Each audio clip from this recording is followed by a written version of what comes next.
Info, la revue de presse internationale maintenant avec Hélène Frade. Bonjour Hélène. Bonjour Pauline. On va commencer en Birmanie où la police a tiré hier soir sur une foule de bouddhistes qui tentaient de s'emparer d'un bâtiment officiel dans l'état d'Arakan. Plusieurs manifestants ont été tués.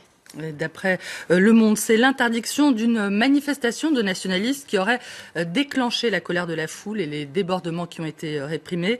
Le journal rappelle que cette région de l'ouest de la Birmanie est sous très haute tension depuis l'été dernier et le début d'une campagne de répression menée par l'armée birmane, qui a poussé, on le sait, plus de 650 000 membres de la minorité musulmane des Rohingyas à fuir au Bangladesh. Les Nations Unies et les ONG évoquent une épuration ethnique et la pression internationale a poussé la Birmanie à conclure un accord avec le Bangladesh pour le rapatriement des Rohingyas. Un accord signé quelques heures seulement avant l'éruption de violence qu'on vient d'évoquer.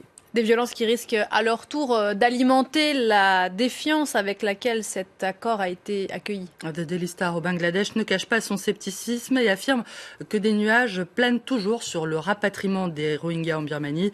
Un processus qui doit s'étaler sur 2 ans, en 2 temps, avec l'installation côté birman des rapatriés dans des camps d'abord temporaires, le temps que leur maison soit reconstruite.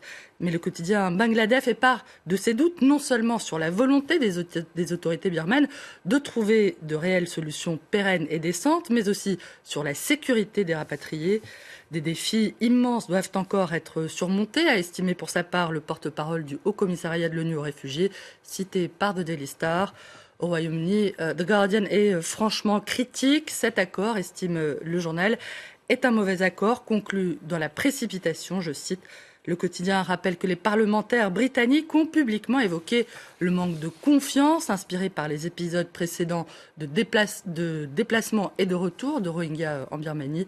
The Guardian estime que tant que les responsables des crimes commis à leur encontre jouiront de l'impunité, il n'y a pas de raison de croire qu'ils ne répéteront pas ces atrocités, je cite.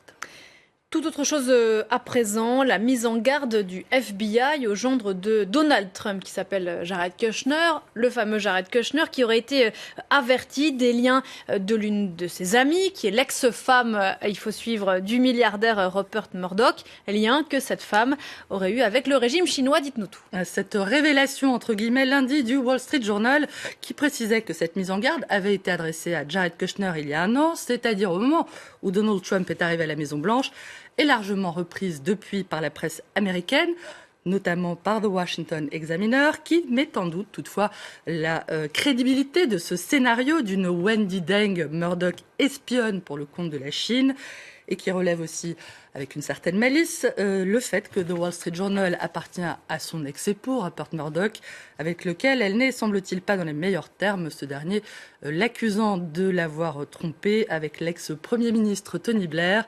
Le monde est tout petit. À noter également dans cette rubrique anglo-américaine l'installation d'une réplique en cire de Donald Trump devant l'ambassade américaine de Londres. Le site de France 24 raconte que le musée Tussaud l'a transporté devant le bâtiment en réaction au refus du président américain de venir inaugurer cette ambassade la semaine dernière. La raison pour laquelle j'annule mon voyage à Londres est que je ne suis pas un grand fan de l'administration Obama qui a vendu l'ambassade la mieux située et la plus agréable de Londres pour des cacahuètes afin d'en construire une autre bien plus éloignée pour 1,2 milliard de dollars, avait tweeté Donald Trump, qui n'avait visiblement pas été informé que les États-Unis avaient en fait annoncé leur intention de déménager leur ambassade en octobre 2008, c'est-à-dire lorsque George W. Bush était à la Maison-Blanche et non Barack Obama.